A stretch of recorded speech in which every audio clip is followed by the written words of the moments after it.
Okay, well, after that introduction, I feel if my face is getting red, I think you all know why. It's freezing where I am. For those of you that were talking about snow, I'm on the East Coast. I'm in Rhode Island.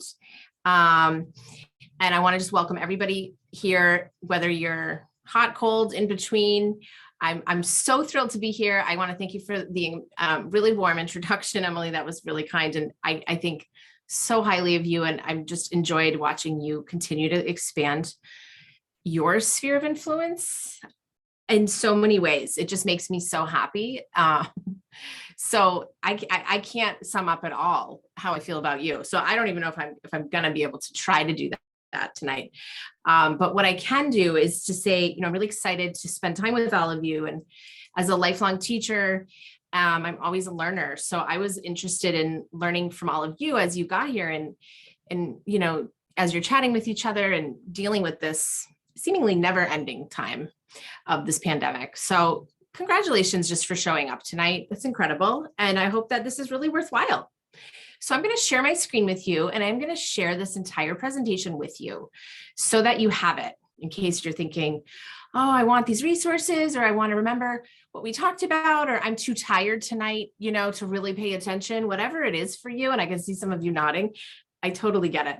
So we're just going to work with what we have, and we're going to, we're really going to dive right in. I'm going to present for a little while, and then I know Emily has it planned so that you have the ability to work with each other, which is what it's all about. Teachers talking about teaching. That's what makes everything improve. So here's the presentation that I have for you, which is a refresh, a little bit of some of the work that I've done, both as a teacher of Newcomers and now as a coach and consultant trainer with Confianza. And so you might get some reminders of things that are going on in the field. You might get some new ideas wherever you're at. I'm just excited to hear what you think. And I want you to get the chat going as you see fit. Emily, we do have 2 people in the waiting room. I know because I'm host, I could see that. So just let me know if you want me to let people in or not. But here's where we're going to go. We're going to get into centering our students as much as possible. When things feel out of control, things feel like Emily was saying, just wild and changing, and it's hard to get our feet on firm ground.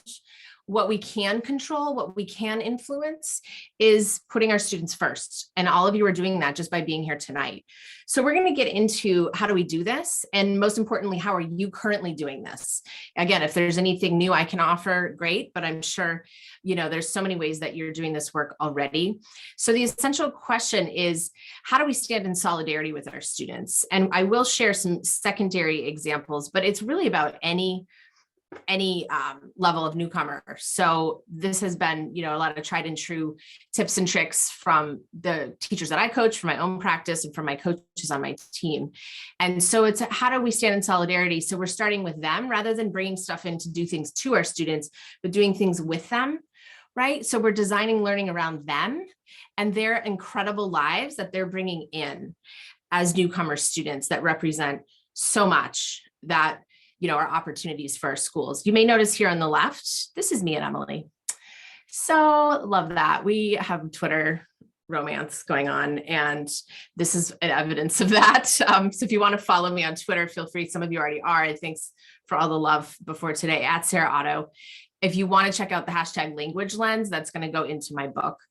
And, all the work that I do, I try to connect it to that because it's all about language. What are we doing and how are we connecting it to language? So how do we bring our students in? Before I suggest some ideas or remind you of things, again, that you're probably doing or could do, I'd just like to know, how do you integrate students' home languages? I'm a huge fan of that, right? We know language is central to identity. We can't talk about students' identity without talking about race, class, ability, other facets of identity groups, but centrally for newcomers, for English learners, for multilingual learners, we have to talk about home language. So here's an example from one of my coaching teachers that I work with in Romania. And as you can see, she has English in her classroom, obviously. It's an EAL program, English as an additional language. She's got German in her classroom, Japanese, Romanian, because that's the host country's language, and Turkish. So she created this really great, actually move it around a little bit so you can see it better, but she created a really great sign that's in the hallway. So then all teachers can learn, even if they're not EAL teachers, but all teachers can learn, right, how to say basic greetings. I think that's one of the roles that we have as newcomer teachers. And I think there's a administrator here as well. So welcome to you as well.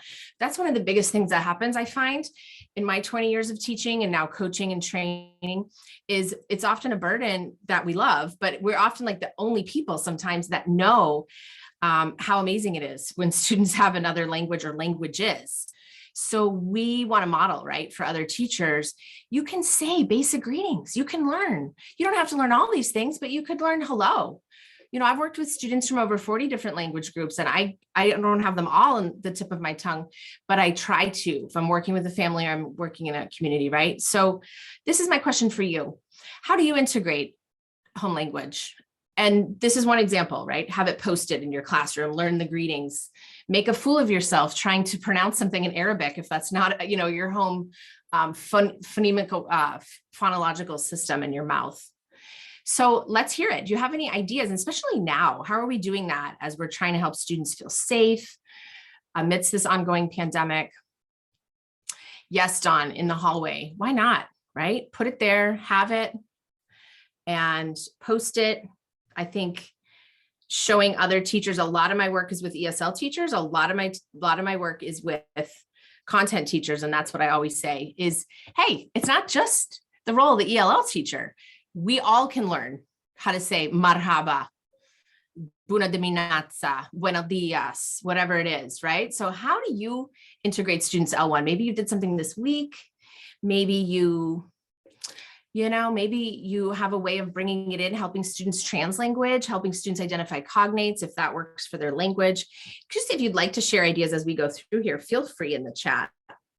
This is just, again, about this space that Emily's created for you. So any questions or contributions you want to make in the chat, by all means, feel free. So I just want to give a little bit of grounding here before I get into some real specific ideas for curriculum. And that is that in my work, having been in the field now for 20 years, yes, I'm middle-aged. It's happening. I'm one of those teachers that's been in the field now for 20 years. I've seen this shift, and I wonder if some of you have. That ESL instruction has historically been in a silo, right? Sort of separate, sort of in a similar way that special education did, 20 years before that. It's like separate, maybe things are taught in isolation. Maybe we're not teaching grade level standards, especially for newcomers. We're doing like maybe remedial, right? Maybe sort of things that are out of the box apps or programs. Not that there's anything wrong with that, but we need to design learning around our students, right? Curriculum is homegrown, curriculum is local. And along with that, sometimes can be, we're marginalizing ourselves as ELL teachers. Our students are marginalized, and sometimes we're marginalized. We're sort of like in this separate world, when in fact, there's so many opportunities to connect to content. Jamie, I love how you're saying that in the chat with Brain Pop. I love Brain Pop. There's so much content on there that you can connect to, right, in terms of grade level standards, while still making it accessible for your students. And you're able to do it in both Spanish and English. Thanks to Melissa. The Google Meet morning announcement. Yes, doing it in different languages. Amazing. And Keisha, I don't know if I'm saying your name right, Keisha Gomez. I love that you're sharing the translanguaging. So we're going to talk a little bit about that today. How do we bring students language in a routine way? Love it, Sandy. Teach Me Tuesday, Jennifer. Yes. And it's like institutionalized. It's not like we do it once in a while. It's like we do it every week. Or like I used to do Friday afternoons teaching Ms. Ottow Spanish, right? The kids loved it. They were like, this is hilarious. She thinks H has a sound. The H is silent in Spanish, right? Like, so bringing it in and having it so students can feel safe. And it's something that we, again, can have control over as educators. We can, even if we're sort of mandated to do certain things, there are things that we can do, right, that are really empowering to our students and put them at the center. So that's kind of past practice. Current practice is really integrated. And in fact, it's kind of moving less from ESL, or in some cases, you might be calling it ESOL, EAL, ENL. But I've seen more and more and when I worked for WIDA, we were moving in that direction too, and it still is now, which is ELD, right? English language development is like its own sacred content area. It is a content area. And so we need to make sure that we make the most of it. We can't divorce content from language, right? And I know you all know this, you're newcomer teachers, but the piece that I find newcomer teachers or even any EL teachers may not be up to speed on because it's newer research is the linguistic approach, is more like functional linguistics, and really thinking about standards and really thinking about like compare, contrast, and analyze and evaluate and all these things. And so when we do that, we're actually bringing in strong curriculum design, which is so important. And so we're not just, saying, oh, I don't have a curriculum, so there's nothing I can do, or I need to Pinterest everything, or I need to, teachers pay teachers. Not that there's anything wrong with that, but there's a lot that we can do, as I'll show you, to design around our students. Thanks, Jennifer. Yeah, moving towards ELD, multilingualism, right? MLL, sometimes what departments are calling themselves. I love it because I think it's legitimizing the role of your profession, of our profession. I also think it legitimizes the students more. That, of course, learning another language is not a deficit. It's an incredible gift. It's an incredible asset. And at Confianza, and I'll be sharing with you this resource in a little bit, one of the things that we talk about is we don't just talk about cultural responsive teaching, we talk about equity. Like, it is not just about asset-based language, it's about an equity-based language. You cannot just talk about, oh, we need to get students up to level. No, we need to bring in who they are. It's essential. We have a huge responsibility to bring in who they are. And most importantly, right, celebrate them. So I won't get into all the research, but if you're interested, a lot of the research is kind of classic, like the cultural sustaining piece. Some of it's newer, especially the translanguaging piece. Yes, EQs is essential question. Thank you. So let me show you my essential question again, because I'm modeling that for you here. So our essential question is for today, how can we stand in solidarity with our students, right? Again, to bring in who they are, to design the learning around them, not just maybe feel like we don't have the autonomy or ownness to do that. I don't need to tell you as newcomer teachers and professionals that most of our English learners nationwide are students of color, right? So we never want to divorce language from race either. So as you'll see in the examples I'll share with you today, there's a lot about Black kids and Black culture or Latino culture or Afro-Caribbean. Like, there's not just one box that kids fall in, right? Especially in terms of race and especially in terms of ethnicity, and especially also in terms of national origin. Right? It's very complex. I lived and taught in Puerto Rico, and, students that I taught there, adults and children, some of them are like, soy Boricua, like I'm a Boricua, which is a word that means like, I'm like roots, like I'm Puerto Rican, like Taino, like from the La Isla. Some are like, no, I'm Puerto Riqueña, like, but it's like, I'm Puerto Rican, but it's a different word, right? So we have to have students self-identify who they are. And again, I don't need to share all this with you in great detail because you know this, but I just share with you this background so you can see some of the work that we're going to look at today, and you're going to be able to take with you to say, okay, how do we bring in these complexities of students' identity into the curriculum through writing and through reading across the curriculum, whether it's math, science, social studies, arts, right? Anything like that. Yes, self-identify. That's so important. It's not us to put kids in a box. They get to decide, who am I, right? And so if you know the work of Jim Cummins, right, one of our big kind of second language acquisition gurus in the field, this is one of my favorite quotes from him.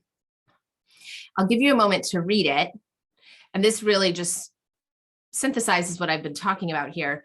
So as you read it, I invite you to share any words or phrases that jump out at you, and you can just put them in the chat.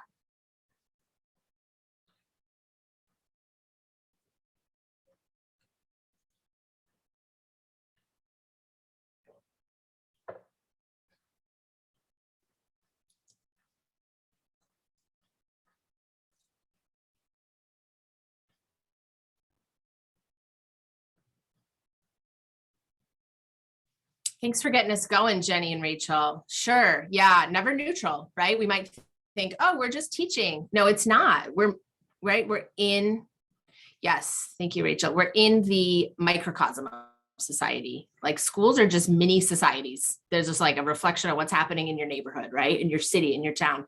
And we know that now more than ever with everything going on. I'm not saying you need to be a political being, right? School's not the place for us to like preach our opinion. It's to help students think. But we can't help but be social agents, not political agents, but social. Yeah, power, exactly. Challenge or reinforce relations, Jennifer's saying. It inevitably exists. So we can either perpetuate that or we can interrupt it. And here's an example. So, right, Black students are 4 times more likely to go to the school to prison pipeline. That's been proven. It depends on what your statistics are for your district. However, that is, national trend. And in the last 20 years, I believe it's still not quite 50% of Hispanic students actually graduate in many urban places. So that's real. And so we can either like fight against that and empower students, right? And other educators as teacher leaders, or we can just say, oh, it just is what it is. It's neutral. And so, like we said, it's never neutral. So that's why I'm excited to share with you tonight some of these ideas, because they're very tangible ways of bringing students' stories in and then bringing other people's stories in, which we also call mirrors and windows. So we also call mirrors and windows. And I get into some of these ideas in my book as well. So I'm going to start by sharing with you a quote from my book. And this is actually another beautiful snap from Emily, right, Emily, when we were doing the Twitter book study. So as you can see, we've got to try to put ourselves in students' shoes. I will never understand what it's like as a white, born English speaker, American, middle-class woman. I will never understand exactly what it's like for, any of my students, but I can try, right? And that's what we saw earlier here is I understand that I will never understand. However, I stand with you. I stand with you as my student. I stand with you as my family that I serve, because I'm your teacher and I'm here to support you, right? And especially in public schools, we're here to serve them. So the first of the 2 strategies is about student stories. And this is called identity texts. And this is featured in chapter 2 of my book, but we also have done a lot of work on this in the website. And I'm going to share with you a couple examples. This is the blog. It's actually one that Emily and I wrote together. Emily, I can't help but feature you tonight. And we've done a video on this as well. This is in our membership, but this one is open to the public. And this goes into a little more detail about, why we do identity texts and some of the other pieces I'll be sharing with you in a minute. But the blog on identity texts is a helpful reminder, I think, of things that we do as ELL teachers, but maybe some ideas to like spruce it up, right? So having kids use a camera and document their neighborhood, document their life. Here I am, right? Here, this is Ms. Ottow with me and my sisters, with some newcomers that came. Having students, of course, use art and be able to share artifacts and voluntarily, not tokenizing students, not putting them in the center if they're not comfortable, but sharing with others. Like this is from a student from the Sikh religion of the Punjab in India, really excited to share with us the artifacts of her culture and why her hair was never cut and why her brother wears a turban and on. And that was new to our community. So it's important, right, to see our students as windows for us to learn about them. And this is from a student that I actually write extensively about in the book, Liling, where she is coming to the United States in trauma. She hasn't seen her mother in 5 years because her mother came from China to set up camp, right? And that's pretty common for a lot of our students. They're coming as unaccompanied minors. They're coming, on their own. They're in shock, not just culture shock, which is key, but, missing family, thinking about basic needs, dealing with having been in refugee camps. Here's a student from Jordan that I had, who's, as you can see, one of my favorite ways to connect to the curriculum is compare and contrast. So this is a 4th grade example where all the students were doing regions of the United States, right? Any 4th grade teachers in the mix, you have to do the state regions, right? Or state report. So we did, okay, he's just going to do a report about Jordan. He's going to do a report about a country, and that's okay because he's learning the English of telling us about Jordan in English. It's still going to meet the same standards, but he's going to do his own version. We're not modifying the standard. We're not watering down. We're just allowing, in this case, Fatih, to engage with the standard in a way that makes sense to him culturally and linguistically. Some other examples as well about kind of like the Teach Me Tuesday idea. And then, of course, having students share with us their stories, which often we can uncover a lot of those traumatic experiences and or funds of knowledge that students bring. Because everyone comes with something. No one is coming as a blank slate. It's just not possible. So as we move towards the final part of my presentation, I wanted to share with you a way to organize this work and also bring it to texts that students read. Whereas we were talking about texts that students write, which is essential, but how do we create a framework for students to learn and engage in grade level text or grade level standards or both as newcomers? Some people think, oh, they can't do that. They're newcomers. It's just not true. You know, having built many newcomer programs in the Boston area and elsewhere in my work at Confianza, we see that when you can build the program correctly, or even in your own classroom, your English learners can actually outperform, right? Their non-English learner peers with the right conditions in place. Has anybody here ever heard of the social justice standards in your work? Tammy, it doesn't count because you and I have worked together. You've been one of the teachers that have coached around this, but you had already heard about it before we worked on it. Anybody else? So I'm going to review them and then I'm going to give you a resource for them. And again, this is just like soaking it in and you're going to have time to process with each other. It's not about doing all these things, you know, it's about maybe some polishers, some new ideas or not. But I love the social justice standards as a trainer for Learning for Justice because exactly what we're talking about, it brings it in, right? So we have identity. That's the first of the 4 standards. Identity is critical, as we know. So we can't just cruise into content. We always have to connect to who are students. What are their relationships? Who are they? How do they self-identify, as we discussed before? And then next is diversity, which is of course essential these days and all the time, which is how do we relate to others? And how do we reduce prejudice, not just make stereotypical assertions about each other. And then, of course, the next 2 standards are very important and often don't get enough attention. We often kind of stop at identity and diversity. The next 2 are justice and action.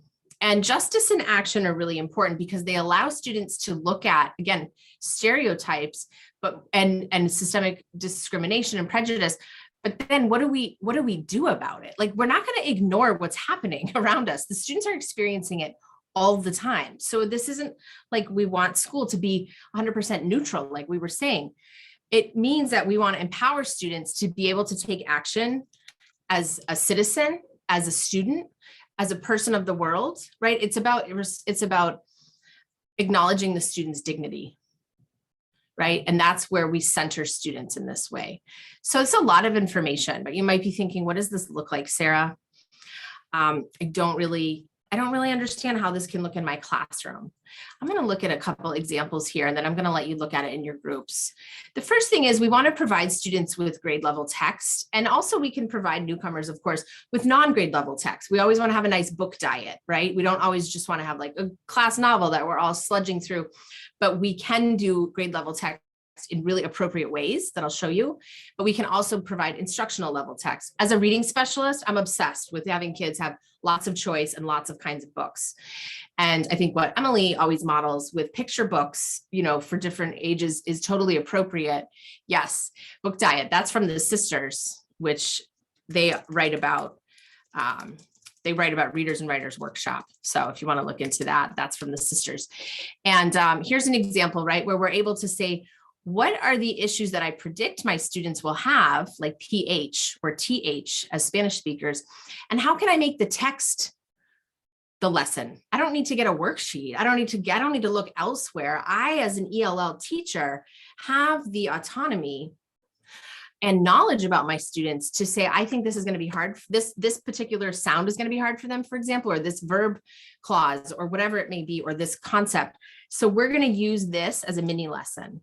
And we're going to read the text, but you don't have to, right, look outside necessarily to have great ideas that are, again, centered in grade level standards. We don't have time to do things that are not connected to grade level standards.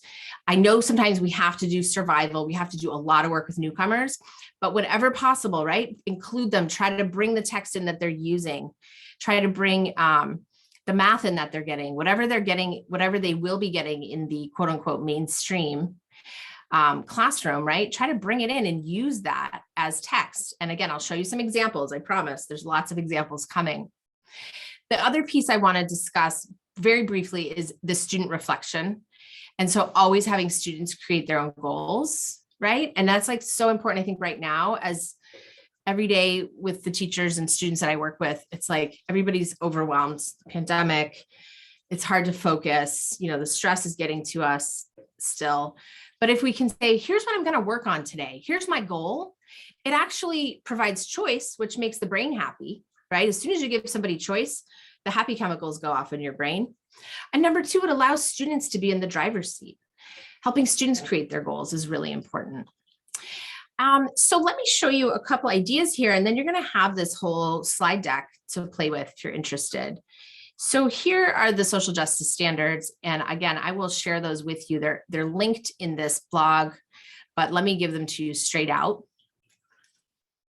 So if you wanted to see them, but I prefer to show them to you in context of actual lessons. And this comes from some of the lessons that I created for Tammy and her program. Tammy, Gringas in the room. But also, like I mentioned, for several other newcomer programs where I'm going to skip ahead here. We're using current texts. So check this out. Text is not just text on a page. Text is art, music, poetry, right? Theater. That's text. That's really exciting text. So let's learn about Amanda Gorman and let's have students decide what her poem or her message or even an excerpt, right? If you just want to do a clip, what does that mean to me? And this is where we think that, of course, doing it in your own language is huge and having them, right, routines. So every day doing like a do now or an activator, right? Yes, I just got her new book for Christmas. Let them call us what we carry. I can't wait to bring that into the work. She just published a book. She's amazing. And kids really respond to other young people, right? So bringing that in is important. And as you can see with this, we have the activator, and these are all routines. And then we have a word, right, a vocabulary activity. So we might, again, we predict what are the challenges, the belly of the beast. That's an idiom. That's going to be hard. So let's make sure we have a little mini lesson on that. Oh, what does she mean by justice? Or what just isn't always justice? That's a word play, right? Let's do a little work on that. Have students have their own, maybe do some TPR, like some total physical response, like justice, so they understand these issues and not just do it once in a while, but do it every day or every time we use a new text. Another routine is having students turn and talk in meaningful ways that strengthen their language and strengthen their discourse. So giving them, right, the frames and making it meaningful and not what is Amanda saying, but what do you think? Like having the kids decide, that's giving them agency. I always found that always increased my students' motivation more than ever.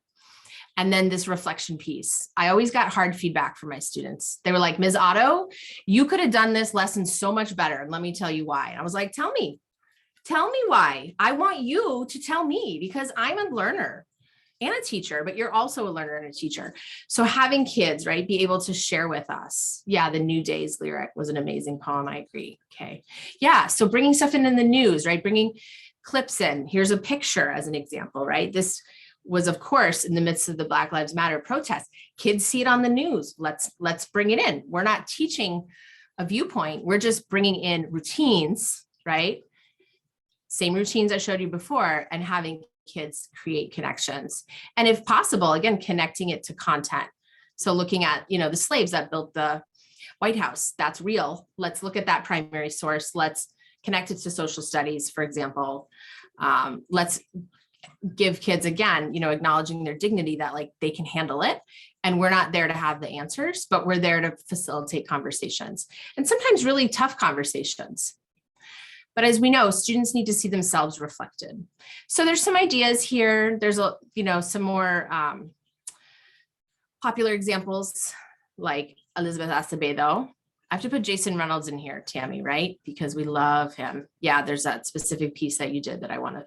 So it's just a starting point, but it's got like lots of other ideas, even quotes like this one. I love this quote. If you haven't read this book, this is a fun one to read with older newcomers. People say give a man a fish and he'll eat for a day. Teach a man a fish, he'll eat for a lifetime. But what they don't say, it'd be nice if you gave him a fishing rod, right? What do kids think of that? What does that mean to them? Like that, it's just a little bit of language, right? It can go a long way. They don't need to read the whole book. You could give a quote, you could give a summary. So at any rate, this is a gift, from me to you. Is this text set? It's just a sampling, it's not fleshed out lesson plans. It's just ideas. It has some other links on here at the end from our friends at Learning for Justice that create the social justice standards. And it has my presentation for today. So if that was a lot of information and you're thinking, oh my gosh, I can't possibly remember all that, or I want to share this with someone else in my school. Yes, I want you to share it. I think sharing is caring. And so I think I may have gone over my time, Emily. So I've been trying to be cognizant of that, because I think the most important time is for you to have together. Yes. Oh my God. I feel like it's a lot of information that is important information. If you follow any of my work, I'm a huge fan of advocating for students' identities and social justice and all of that. So just listen, I can listen to you for hours. Just, if you visit her website, she has so many resources. Mm-hmm. You can sign up for webinars that she does, and you can you do for districts, right? You go and present for districts. Yes, too. We do professional development. We do courses. You'll see the offerings on our website. Yes. Let me know if you want me to tell you anything more about that, but I'm not here for me. I'm here for you today. So I really want to. Yes. And I love these lessons are doable. I mean, and I really think for newcomers, these are the lessons we should be doing in the classrooms, not teaching them the weather vocabulary. I'm sorry, but it's, eventually they will learn how to say it's snowing, it's raining. It's, right. That's basic vocabulary. But if we can take these standards and these ideas of becoming that social agent for our students, we will build such a huge core foundation for our students to flourish wherever they go and whatever they do. So I'm thrilled that you think so. Wonderful presentation and your slides. I think I'm going to take them one at a time and just chunk all that information you gave us.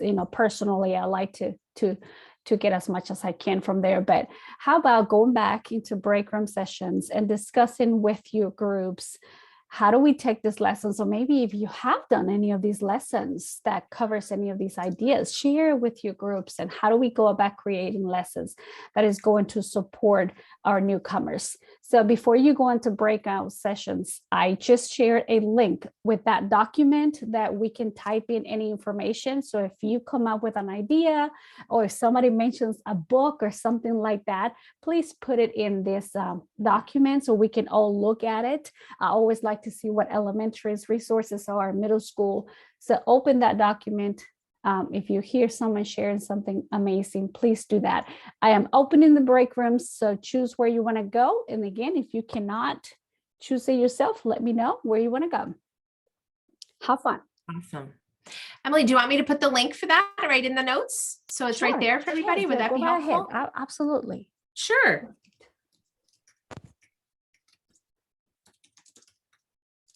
My pleasure. And if you don't mind, I will also, when I share the recording, which I will be stopping a little bit. Oh yeah. I will also share those links that you share with us so we can have them. Like you said, they can share with their school systems, or I think that's great. Yeah, please. This is designed to share. Perfect.